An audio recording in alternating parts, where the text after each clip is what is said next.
সত্যিকার অর্থে গণতন্ত্রকে প্রাতিষ্ঠানিক রূপ দেওয়ার জন্য যে পদক্ষেপগুলো নেওয়া দরকার, তারেক রহমান সাহেব পাবলিক ডোমেইনে প্রাইভেটলি দলের মধ্যে যারা কাজ করছে নিশ্চিত করছেন যে গণতন্ত্রকে প্রাতিষ্ঠানিক রূপের মাধ্যমে আগামীর বাংলাদেশ গড়া সম্ভব।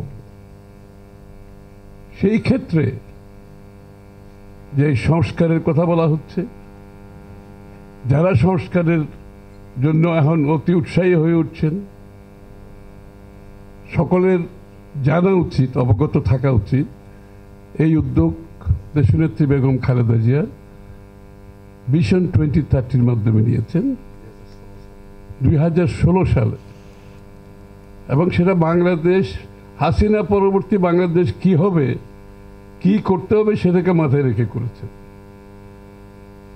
এবং এটাকে যদি ভিশন বলা না হয়, কাকে ভিশন বলবেন আপনি? হাসিনা পরবর্তী কি হবে বাংলাদেশ, কি দরকার হবে, ওইখানে বলা আছে। পরবর্তীতে তারেক রহমান সাহেব 27 দফা সংস্কার প্রস্তাব পেশ করেছেন, সেটা বিএনপির পক্ষ থেকে।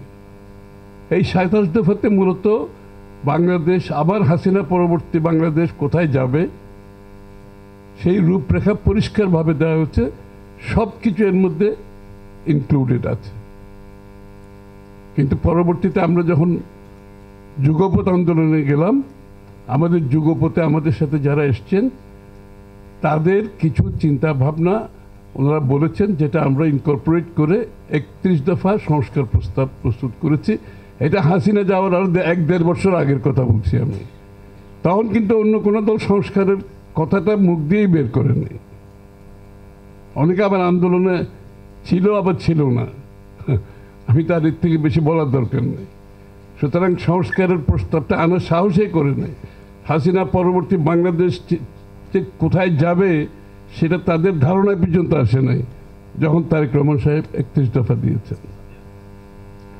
এখন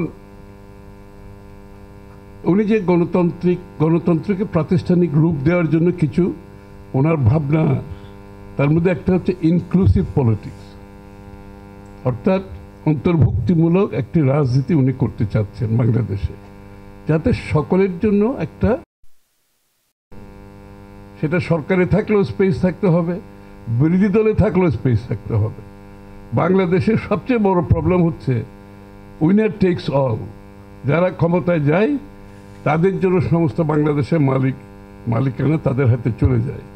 এই জন্য পরিষ্কারভাবে একটি কথাগুলো বলা আছে যে কি যার যার অবস্থানে সবাইকে তার স্পেস দিতে হবে, এবং that is the only way to success. আপনার গণতন্ত্রের সত্যিকার অর্থে প্রাতিষ্ঠানিক রূপ দিতে গেলে এটা নিশ্চিত করতে হবে।